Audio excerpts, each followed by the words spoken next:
ไปชื่อยังน้อยไปเยี่ยงเลื่อยชุ่งไปเข้าโรงเรียนเพิ่งออกมาไอไปเอามาเอาโคคนป่าได้บ่ได้แช่เงิน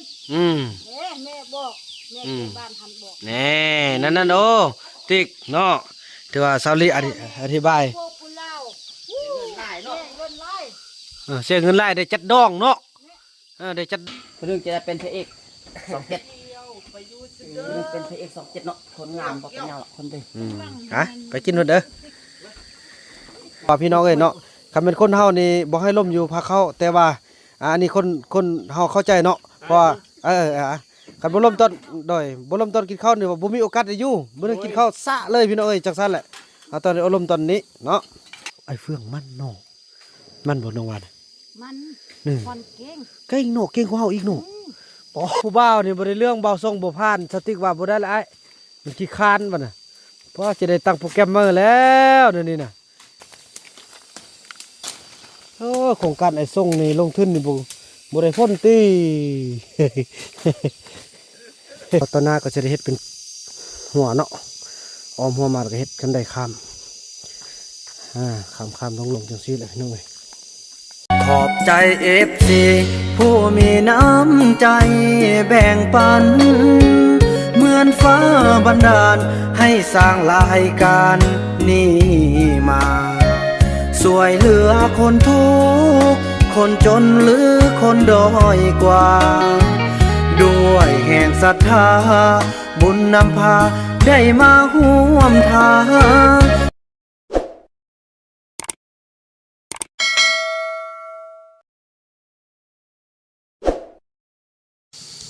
สบายดีท่านผู้ชมสบายดีภาพบรรยากาศในยามเช้าพี่น้องเอ้ยเนาะก่อนที่จะเฮ็ดเวียกเฮ็ดงานพี่น้องเอ้ยมาพระอาจารย์ตบเต็บกินข้าว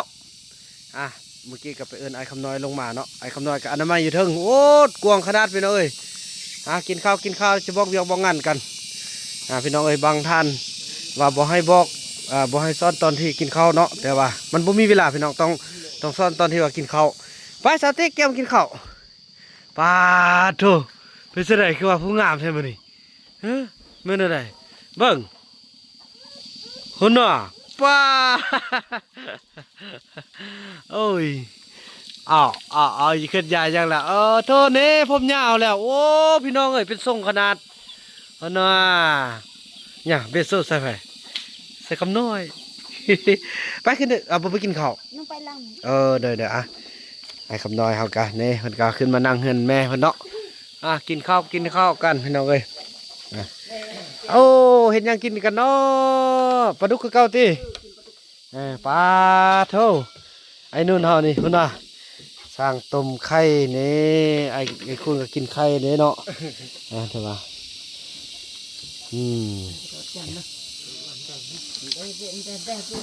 อย่าพระจันทร์นี่เรามาเรากินพี่เลยกันแล้วเนี่ยไปให้แม่ทำแพทย์เอานี่แหละพี่น้องเอ้ยเวียกแต่ละมือนะความยุ่งแบ่งเวียกไปงานกันแต่ละหน่วยงานกันซาลีก็ไปอันนั้นมาแต่เช้าเนาะไปเสียหญ้ามาแต่เช้าแล้วพาเธอนี่เราแพทย์ตึมเวียกของเฮามันนี่มีหลายอันเด้จะได้จัดการบางคนเห็นนี่แหละพี่น้องมาเห็นความสกปรกนี่แหละกินข้าวอีเทิงแล้วมันสกปรกเนาะเคยเนาะบอลอนกวดเนาะพอมันอันมีมดขึ้นนะเนาะมีเกลือเป็นนัวเขากินมันยังโลซะไม่มีแม่นแหละแม่นบอกอันนี้ก็เปื้อนมันบ่เป็นเนื้อใหม่แล้วนี่นะเนาะเนื้อขี้อันต่อไปนี่อันมอนไปนี่นะบ่เอาขึ้นมาเด้อมีคันว่าขึ้นขั้วแล้วนะแท้จริงนี่แท้จริงนี่เลยอันนั้นเด้อมื้อนี้ล้มเวียกเลยซะเนาะ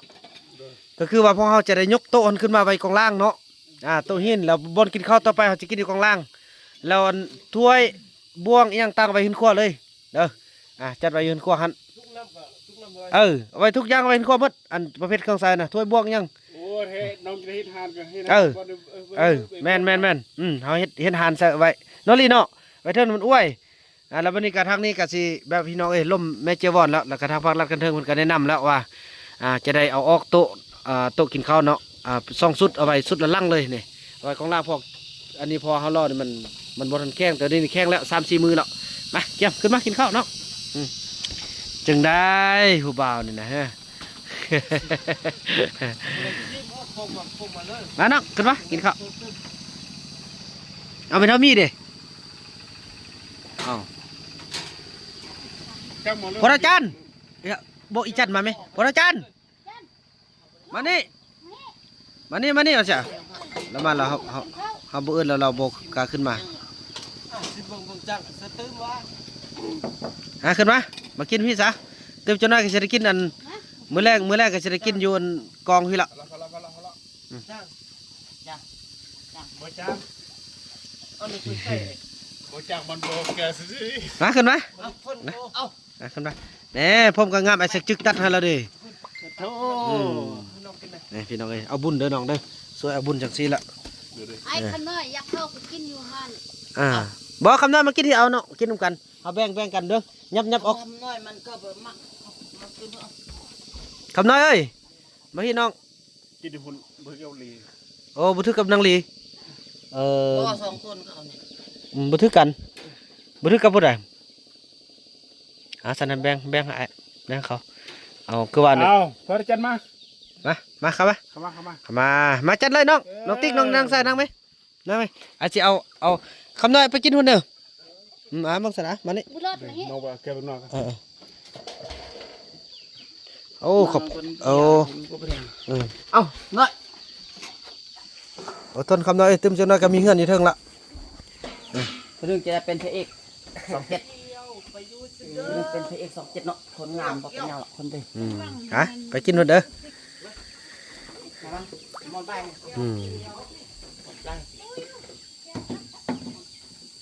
เนี่ยเอากินเด้อกินเท่านั้นไม่เท่ามีเด้ เขามีไปเสื้อแหละ ไปมาขึ้นมา มันสิคนมากินข้าว มากินข้าวพี่น้องไอ้ครอบครัวใหญ่ไอ้คุณมาแล้วเคยมาแล้ว หุ้นบวงลาบาทกองหุ้นน่ะกินเกี่ยวกับผักครบ ตึมจังเนาะตึมเดือน1 2 เดือนก็ได้กินครบละครบก็เริ่มใหญ่ละ จังบ่ได้บ่ได้คนเอาว่าสุกเกลือตึมอีกเลย จังบ่ ตัวนี้บ่ต้องเอาเพื่ออยากซื้อกับปลาฮะ เอามา เพื่อ เกี่ยว แล้วก็แล้ว นั่งไอ้เจิมแล้วตบแทบ นู่นเอามาเกี่ยว เฮ้ยอ่ะ เจ้าปลาบำซ้ำเนื้อ เอาไว้เข้า เจ้าปลาบำซ้ำเนื้อเปล่านำลมเวียกแล้วก่อนจึงจะกินข้าว อันนี้เด้ เพราะว่าพี่น้องเอ้ยเนาะคันเป็นคนเฮานี่บ่ให้ล่มอยู่พาเข้าแต่ว่าอันนี้คนเฮาเข้าใจเนาะเพราะว่าคันบ่ล่มต้นกินข้าวนี่ว่าบ่มีโอกาสได้อยู่บ่ได้กินข้าวซะเลยพี่น้องเอ้ยจังซั่นแหละเอาตอนนี้อารมณ์ตอนนี้เนาะอันนั่นนี่เด้อกินข้าวแล้วเวียกเฮานี่อันส่วนอันบอลเฮาไปทางนะว่าสิเซอร์เขาน่ะเฮาบ่เซอร์เลยเนาะปะซะเนาะปะพอมันหกมื้อนี้มันก็ขึ้นตึมแล้วเฮาเกี่ยมเฮ็ดอันงานที่เขาจะมามอบแล้วเฮาจะจัดอันแบบเฮ็ดดอกน่ะเยอะๆนั่นก็เอาดนตรีมาก็พอมามอบเพื่อนมีเจ้านายเจ้าเมืองเจ้าแขวงมาหมดแล้วก็ในบ้านหลายๆบ้านเนาะทั่วเมืองทั่วแขวงเขานี่มาแล้ววันนี้มื้อนี้ล่ะเฮาสิอนามัยเนาะพากันอนามัยตามนี้เด้อมีกกอันนี้นี่เอาออกแล้วก็ทางนั่นนี่ทางนี่ออมนั่นนี่เด้อทางนี่ออมแล้วก็ไปหรือว่าเฮ็ดซื้อเงินเพิ่นมันก็ได้ อ๋อทางรวมเลย ทางรวมเลยเนาะ เห็นนั่นมันคนขี้ข้าม เอาเริ่มเลยเอาซะมาคิดเลยเอาซะมาคิดเลย เอาสามัคคีเนาะเอารวมกันไปเลยเนาะน้องลีเนาะไปซะเด้อสาวลีอยากเฮ็ดผู้เดียวเนอะเอาว่าดีๆน้องมักแบบใดเอา น้ำกันเนาะ คันปาก อ้าว จุ่ม คันปากก็บ่กินข้าวโอ้ คันเว้า สันบ่กินข้าวเด้อไอ้บ่กินข้าวเด้อคันปากน่ะเด้อ รวมเลยอันเฮ็ด โอ้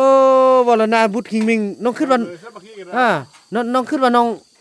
องเฮ็ดผู้เดียวได้อันน้องนั่งกินเนี่ยกินยังโอ้ย เลยหาปลาเฮ็ดปลาก็รวม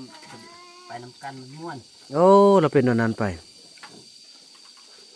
สิบุญเลิศไปกินน่ะ มื้อเช้านี่คือกัน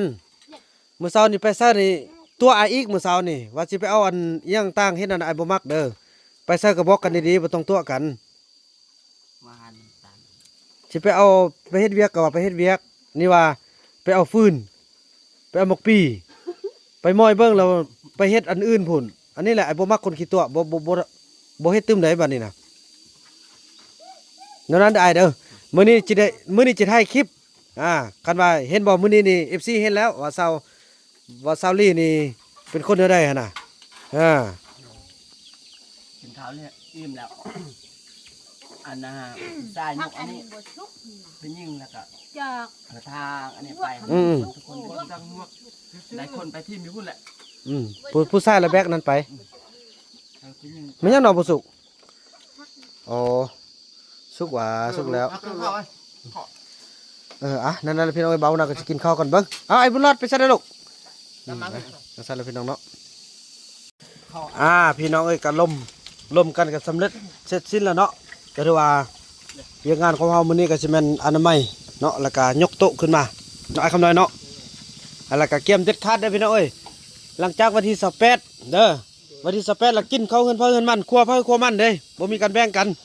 อาจจะแบ่งขอบเขตรับผิดชอบบ่แบบนี้แล้วบ่ได้มันอันนี้เฮือนก็บ่ทันแล้วแล้วก็ทุกอย่างบ่ทันสำเร็จเด้จังซั่นแหละก็ถือว่าได้ร่มกันแล้วพี่น้องเอ้ยเนาะก็ถือว่ากินเฮือนเพิ่นมันครัวเพิ่นครัวมันแล้วก็เคยไล่นี่จะได้รับผิดชอบอัน2เท่านี้แล้วก็ทางไอ้เฟืองอยู่พุ่นก็จะได้รับผิดชอบอันพระจันทร์นั้น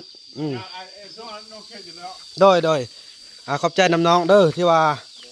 โอ้ลมกันทุกอย่างพี่น้องเข้าใจกันแล้วเนาะนี่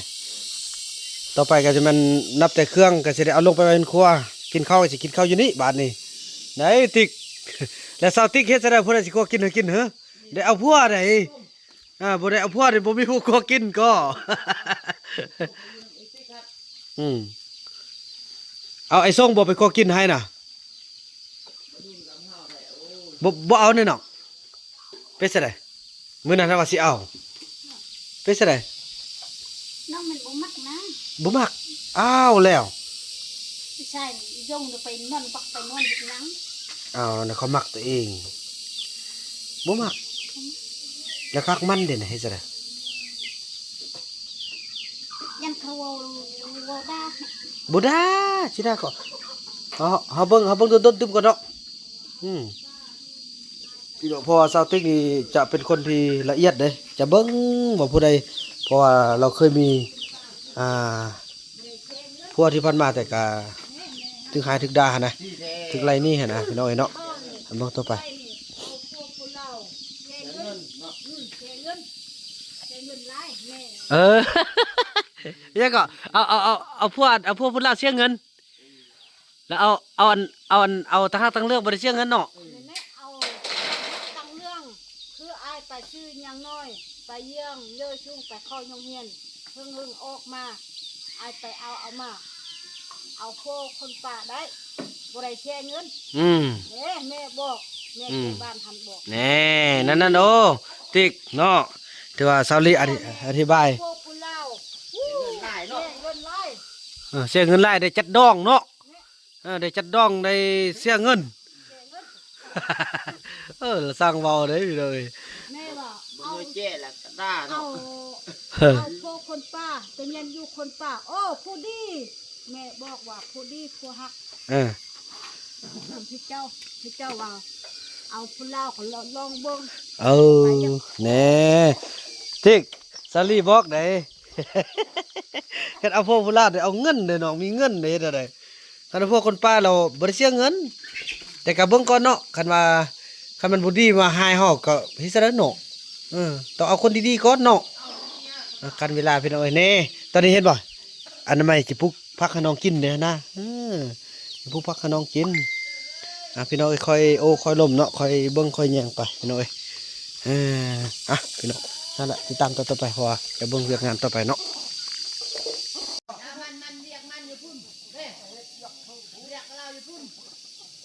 การจัดเวียกพี่น้อยเนาะ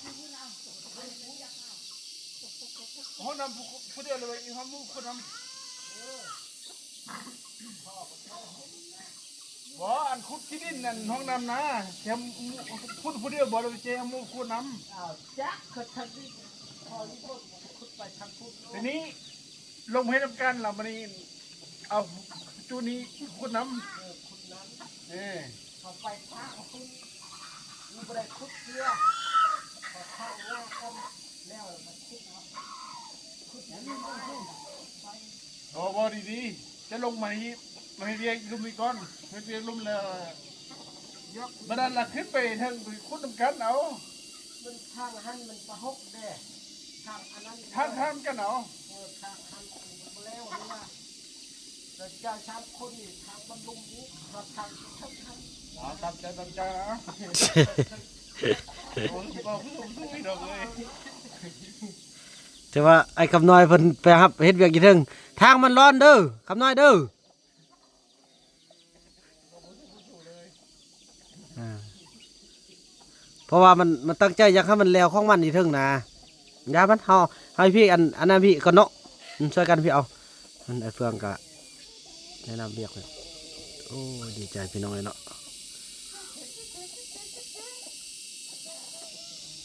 อืมจ้าโอ้คำน้อยนี่ใจเด็ดเลยพี่น้อยเวียกเราบ่แล้วเราบ่สุนซะเลย พอเรานั่นจะมาเครียดแค้นเนาะพออยู่นี่กะทุกคนบ่สนใจเราเด้เนาะเราก็ขึ้นไปจัดเวียกของเราอยู่เทิงพี่น้องเอ้ย มันจะทำให้มึงสองคนเลือกใหม่ระวังยัง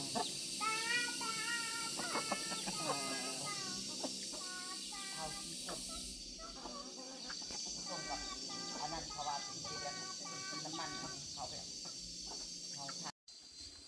เขาทำ พี่น้อยเนาะแล้วก็เริ่มต้นคือความไอ้เฟืองว่าได้กินข้าวอิ่มเลยบ่คานได้น้องไปเฮ็ดเวียกซะกันไปเฮ็ดเล็กๆน้อยๆบ่เฮ็ดหลายหรอกเนาะว่าข้อแน่น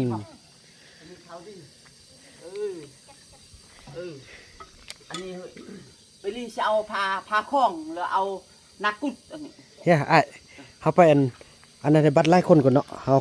ค่อยทางพุ่นก่อนเนาะพอมาเบิ่งแล้วมัน นี่เขาบอกอันผสมกับปลาคูน่ะอันบานุนลูกมาล่ะสองคนเขาว่าเต็มจีเมาน้ำมัน เอาไปที่มุ่นน่ะบอกแล้วเนาะ บอกแล้ว แท้ นอนสองคน แท้เฮามันอยู่พี่เนาะ ถ้า อยู่มัน เขาทาง ไปลูกไปอยู่นำแม่ทามีไปอีแม่จิทางเวียกอันอไม้แน่เนาะเริ่มอันอไม้น้องหั่นมันบ่มันนกเนาะ อยู่ในอยู่นำอันนี้เด้อ ไปมามันอีพ่อเจียมา ทางเด้อ ไปพ่อเจียมาเจียอย่างเดียวนะนี่เนี่ยเอาขึ้นเอานี่เจียอย่างเดียวเอาไปมาจับเอาอยู่ทางเรา ปะไปนี่ อันนั้นไม่หน้าบ้านสติ๊ก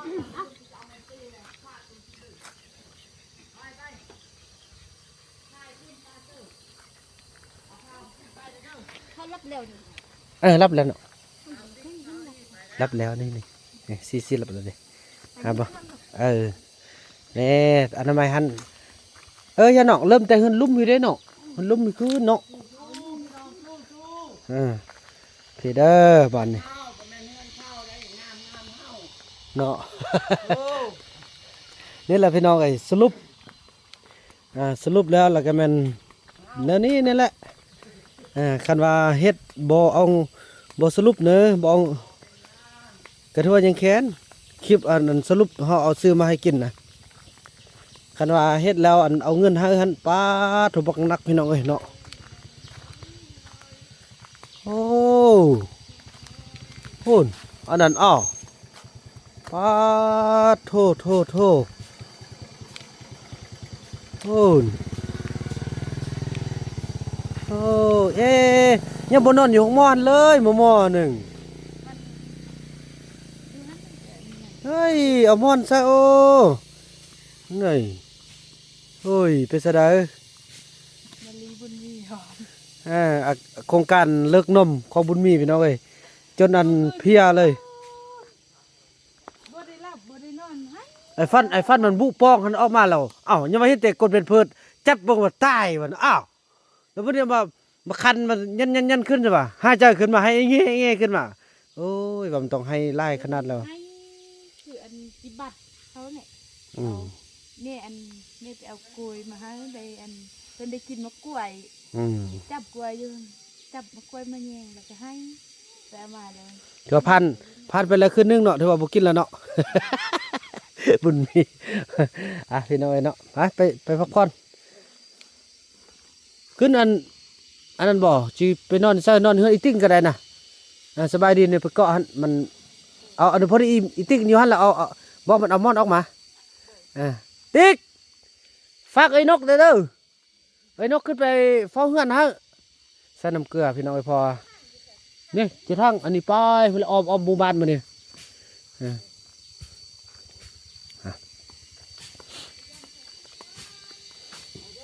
นี่ยน้องเอาบุญรอดไปนำเด้เอาบุญรอดเจี๊ยบอันแม่เราสิเวียกนี่ไปเป็นนกเด้อไปเป็นนกเด้อไปเป็นนกไปเลยแล้วไปเลยไปหาแม่นกไปไปหาแม่นกเลยไปหาแม่นกไปเนาะนั่นแหละพี่น้องเอ้ยเท่ากับสิลุยต่อโอ้สาวลี่นี่เก่งได้เนี่ยพี่น้องเอ้ยบางคนว่าตุ้มหัวหรือร่างอีกเอาจะเป็นเลยพี่น้องเอ้ยไปตามอารมณ์เนาะลี่เนาะแม่นบ่ลี่ไปตามอารมณ์เนาะให้เวียกเนาะโครงการไอ้ส่งนี่ลงทุนนี่บ่ได้พ้นตี บ่ได้เรื่องตีไม่ได้สติกคือบ่อยากปันได้เทื่ออยู่ช่วงนี้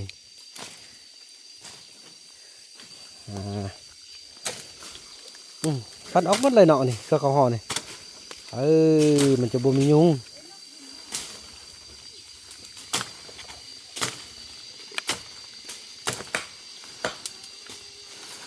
บ่าวนุ่นมื้อคืนกะเมานอนเกือกขี้ดินอยู่พุ่นเขาส่งข้าวเขาไปเอาบ่เอาวะมาเองวะนู่นมึงนอนเกือกขี้ดินนู่นน่ะคือกับอันม้านี่นะเดี๋ยวเขาถ่ายวิดีโอส่งให้เบิ่งเขาว่าอันนี้บ่แม่นบ่าวนุ่นเด้อซั่นน่ะก็โตบ่าวนุ่นแล้วอันนี้น่ะวะมาเอาเราได้บ่โอ้ยบ่ได้ละ1 โมง 2 โมงกลางคืนบ่เอาว่ะไอ้กบุญจ้องไว้ได้เด้อพี่น้องเนาะโอ้ยเสียดายมีหลายคนมาเพิ่มเด้บุญส่งมาอยู่นี่ก็เป็นข้าวอ้อยต้อยเลยนึ่งอันเดียวกันเลยนะตายวะค่อยเข้าไปเท่านะแต่เขาได้ก็เอา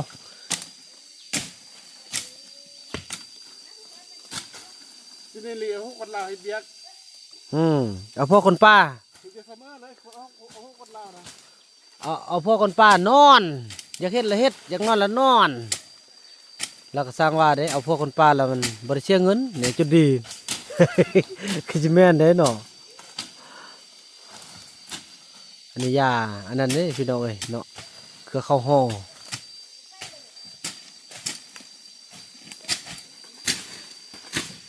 ย่าเอามายืนไม้ก็ได้มานี่เอามายืนไม้ก็ได้เหรอจะมายืนเผาอยู่บุญรอดกะตีดีพี่น้องเอ้ยมายืนเผาไอ้แม่จิตทางบ้าน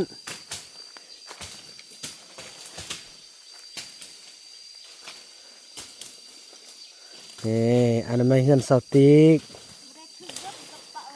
บ่อาจจะเจ้ามาขึ้นลัง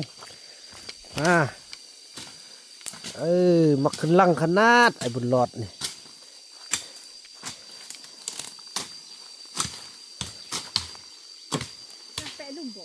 ทางออกเมื่อไรออมขึ้นไปถึงเลย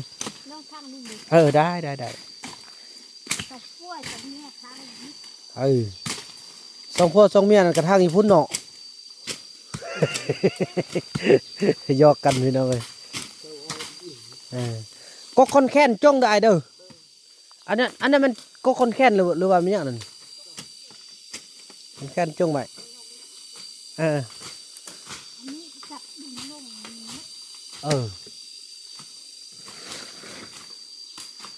นี่ถ้าแล้วมันก็งามเฮาสิแหละบ่แม่นอื่นดอกย่อ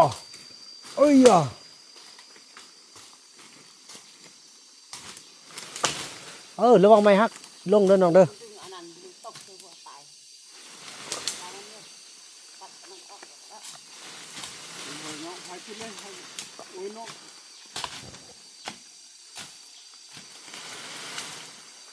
พอเธอลงมาเป็นเครือเลย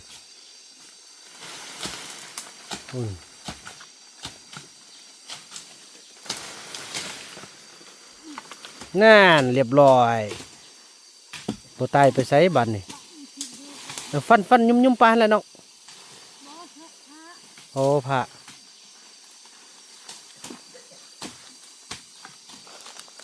มันบ่ได้จับดึงลงมัน อืม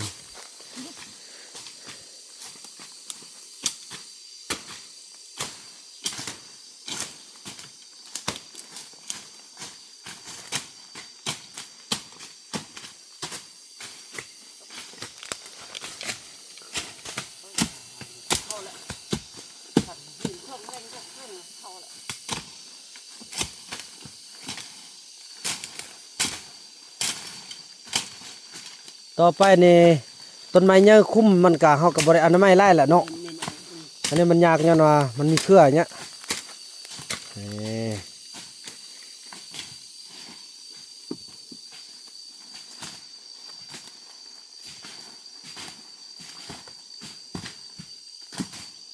เท่านี้ตัวหน้าเฮ็ดห้องน้ำตึ้มห้องนึงก็ได้นะเฮ็ดซ่องซนน่ะทอยพิมพ์กะไก่เด้อเอาไว้กลางคืนสินะเนาะ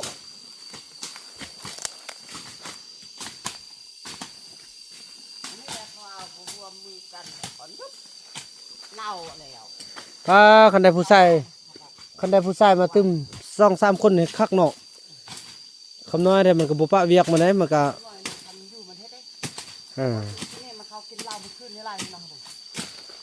บ่ไล่ซะได้จนน็อกเลยอ่ะบ่นู่นน่ะ ไปเฮ็ดเรียกครับผมมาส่งนะมันบ่กินเหล้าเมื่อวานเตี้ยมันก็บ่กินเหล้า แล้วเป็นยังไงมันยังว่าบ่เฮ็ดนำเขาหึ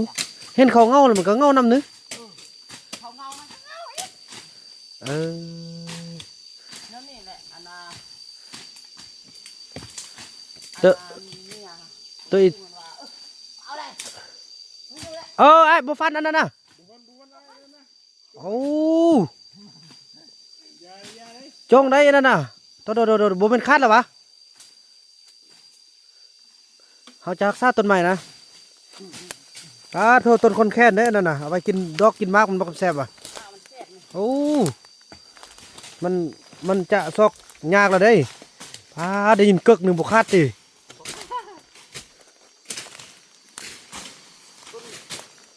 ตู้นี่นี่แบบเป็นตำ มอมเกือบขาดโอ้ยเรียบร้อยสำนี้น่ะขาดละนี่นะบ่ได้จงเลยโอ้โถบ่ได้เอาไว้กินยอดกิน ไม่ นั่น เลยครับปลูกมาตายกู อืม มาถึงงาขึ้นเลย ทุกคนแขนเอาไว้เอาแก้นมันพี่น้อย แต่ไม่ตัวนี้เท่าไรมันเดินตรงนี้คน เขาเอิ้นอยู่พุ่นเขาเอิ้นกกยังไง จักเขาบู้เขากินก็บ่เคยกินมาอันมาก ยอดมันกินได้ น่ะ อันนั้นตุด เอา ขา เคยเห็นเขาตัดอยู่ อันนี้อย่าตัดเมย์เบิ่งอันนั้นน่ะบ่ตัดอันนั้นเป็นต้นอันนั้นโอ้ต้นขาใหญ่น่ะนะ เอาเคยเห็นเขาตัดอยู่มันปกติเห็นเขาเบื่อมันเนาะ อืม ทางน่ะ พยายามรักษาต้นไม้ใหญ่พี่น้อยเนาะแน่อยู่กองนี่ทางออกมันหมดเลยต้นนี้แล้วเราก็จะนั่นไอ้เฟืองเพิ่นไปปลุกจนนั้นละยานเขาเจ้าขี้คร้านพี่น้องบ่ได้สัตว์นั่นก็ต้องเอามาเฮ็ดบ่ติ้งเลยเบาส่งนี่ก็บ่ได้กินหยังเด้พี่น้องเมื่อวานนี่ก็อยู่ซื่อๆก่อแล้วเห็นเขาบ่เฮ็ดแล้วก็แม่นบ่เฮ็ดนำเข้าซื่อๆปาโถบ่พลาดแล้วเนาะติ๊กเนาะบ่พลาดแล้วขี้คร้านเนาะโอ้ผู้บ่าวนี่บ่ได้เรื่องเบาส่งบ่พลาดสติ๊กว่าบ่ได้ละไอ้มันขี้คร้านบ่น่ะเพราะจะได้ตั้งโปรแกรมเมอร์แล้วเดี๋ยวนี้น่ะตายคักนั่นนี่นะโอ้ยกำลังหาเบิ่งต่อไปพี่น้องเอ้ยโอ้ไอ้ไปพวกนี้นอนหมดทุกคนเลยนะไอ้พวกนี้รุ่นบ่ได้ยินจักอันเลย เขาตั้งคิดที่เฮ็ดบ่ โอ้ยตาย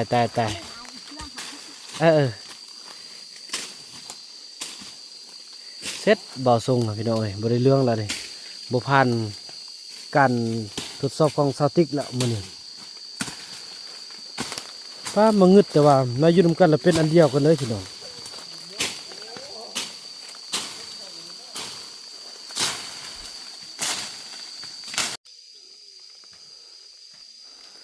ฮอดโธ่พี่น้องฮอดพี่ละ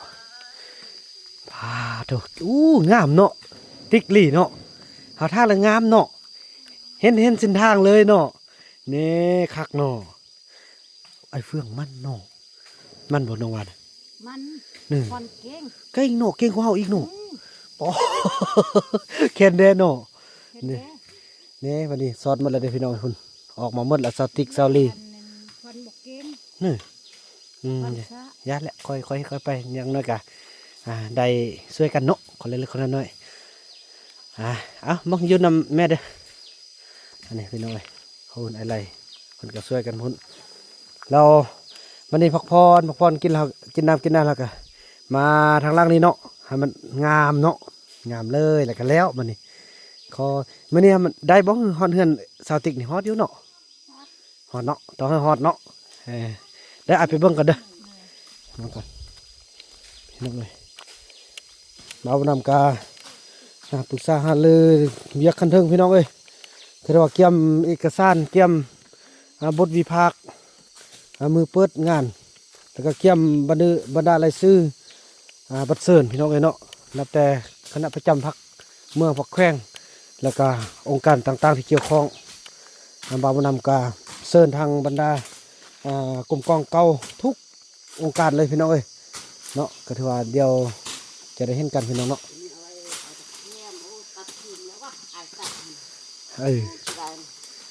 ดอกแคมเอาเห็นอยู่กวดเนาะป้าตัดแล้วก็งามเนาะเคยเนาะสว่างสวัยพี่น้องเอ้ยไหมแล้วบนอันมีแต้นไอฟันแล้วเนี่ยแต้นไล่ก็เขาบอกเขามาบอกอะไร มีแต่อาจจะมาจุดเอาเป็นมือปั๊บ แต้นในมือปั๊บแล้วนั่นนี่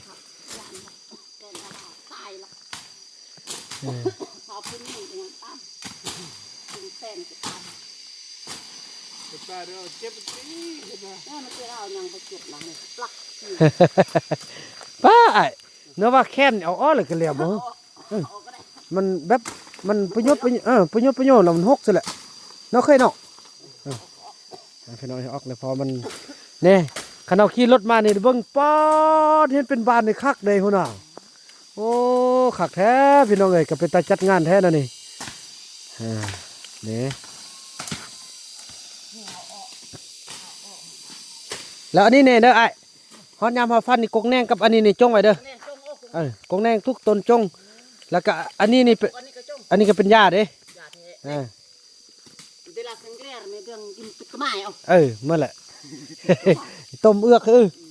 เป็นหญ้าพี่น้องหญ้าปัวนิ้วปัวยังต่างจงไว้หมดเด้อนี่พี่น้องเอ้ยแล้วก็ไปกวดไปพุ่นทำมันงามนี่เนาะเบิกจะได้เอาอันนั้นมาจุดเอาแต้นนี่ก่อนโอ้ยยันมันเดียดอ่ะฟันให้มันแล้วหมดแล้วเครือที่อันต้นขึ้นต้นอันนี้บทาตัดเด้อเห็ดมันงามประดับประดาพวกฟองต้นหน้าเห็ดเงื่อนต้นไม้อยู่นี่ก็ได้น่ะแขกมาเราขนอนเบิ่งพอตรงเรื่องเฮาคักได้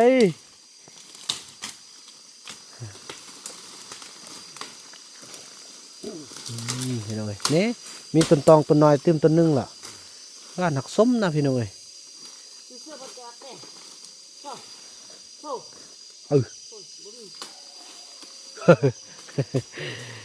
พี่น้องเอ้ยเนาะมาตอนนี้ก็มาตบแต่งพี่น้องเอ้ยเนาะตบแต่งออกไม้ที่เป็นไม้เนื้ออ่อนไม้ที่บกคงที่เขาก็จะได้เอาลงพี่น้องเอ้ยนี่แบบนี้เนาะนะเอาลงอาจจะจงแต่ต้นที่ต้นนั้นหักแล้วไอ้เขี่ยวจิตทั้งน้องเลยอย่ามันหักมันกลกหนึ่งบันหนึ่งแล้วนะตัดเลยตัดป้ายมันเลย นี่แหละพี่น้องคือเข้านำเฮ็ดให้ต้นไม้ตายนะพี่น้องเอ้ย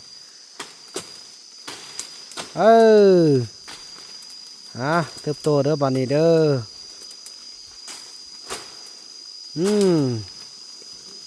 อบ่ตัดเด้ออันนั้นเด้อ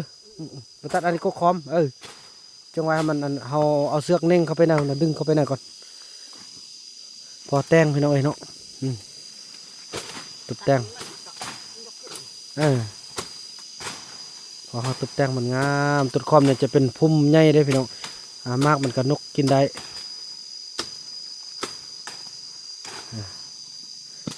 พี่น้องเลยกวงควงพอเกี่ยม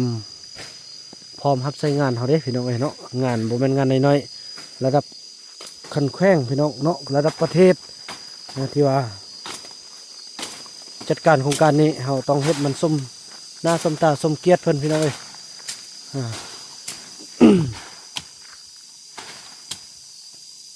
บางคนอาจจะว่าคันประเทศกันจังได๋มันข้าราชการพี่น้องเอ้ยเนาะเรื่องงานตัวนี้ข้าราชการมอบหมายให้บ่าวผู้นำเป็นผู้นำพานี่ จนได้แล้วก็ในนั้นก็มี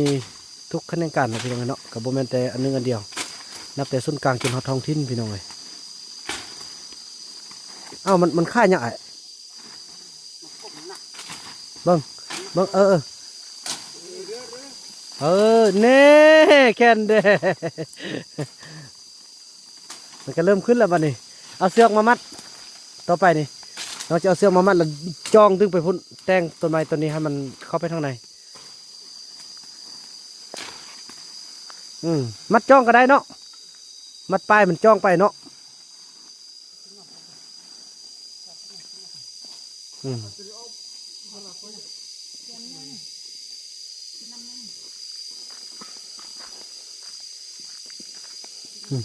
ตกแต่งสำเร็จทางลม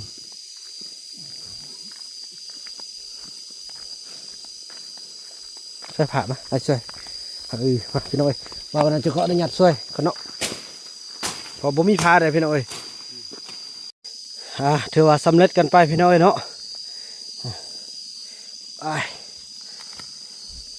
นี่งามเลยพี่น้อย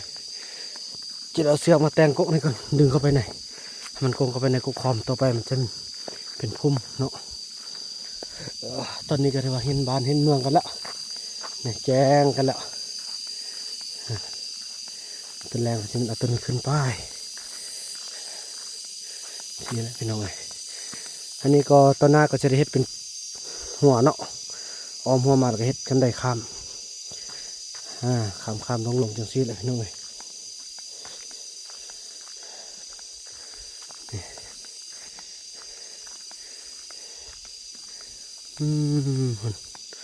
สวัสดิ์สวยดีได้พี่น้องเนาะ